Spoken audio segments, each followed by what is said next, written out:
I'm going to read The Sun Stops Shining, the Crucifixion, from Matthew 27, Mark 15, Luke 23, and John 19. "So you're a king, are you?" the Roman soldiers jeered. "Then you'll need a crown and a robe." They gave Jesus a crown made out of thorns and put a purple robe on him and pretended to bow down to him. "Your Majesty," they said. Then they whipped him and spat on him. They didn't understand that this was the Prince of Life and the King of heaven and earth who had come to rescue them. The soldiers made him a sign, "Our King," and nailed it to a wooden cross. They walked up a hill outside the city. Jesus carried the cross on his back.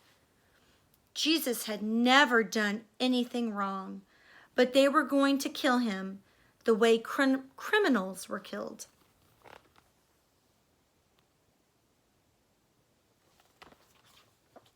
Dottie can't even look. Can you, Dottie? She's just in disgust. They nailed Jesus to the cross. "Father, forgive them," Jesus gasped. "They don't understand what they are doing."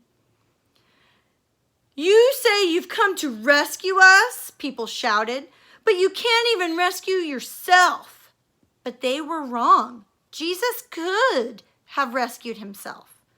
A legion of angels would have flown to his side if he'd called. "If you were really the Son of God, you could just climb down off that cross," they said. And of course they were right. Jesus could have climbed down. Actually, he could have just said a word and made it all stop. Like when he healed that girl and stilled the storm and fed 5,000 people. But Jesus stayed. You see, they didn't understand. It wasn't the nails that kept Jesus there. It was love. "Papa," Jesus cried, frantically searching the sky. "Papa, where are you? Don't leave me." And for the first time and the last, when he spoke, nothing happened. Just a horrible, endless silence. God didn't answer. He turned away from his boy. Tears rolled down Jesus' face, the face of the one who would wipe away every tear from every eye.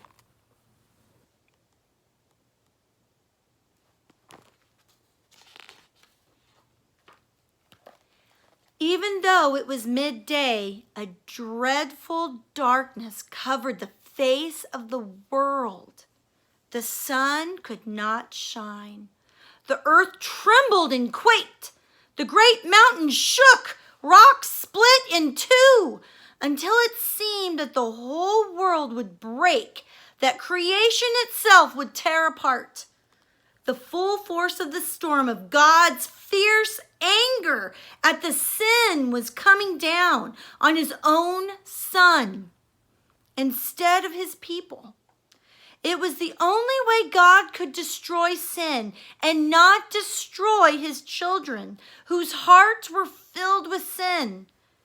Then Jesus shouted out in a loud voice, "It is finished!" And it was. He had done it. Jesus had rescued the whole world. "Father," Jesus cried, "I give you my life." And with a great sigh, he let himself die. Strange clouds and shadows filled the sky, purple, orange, black, like a bruise.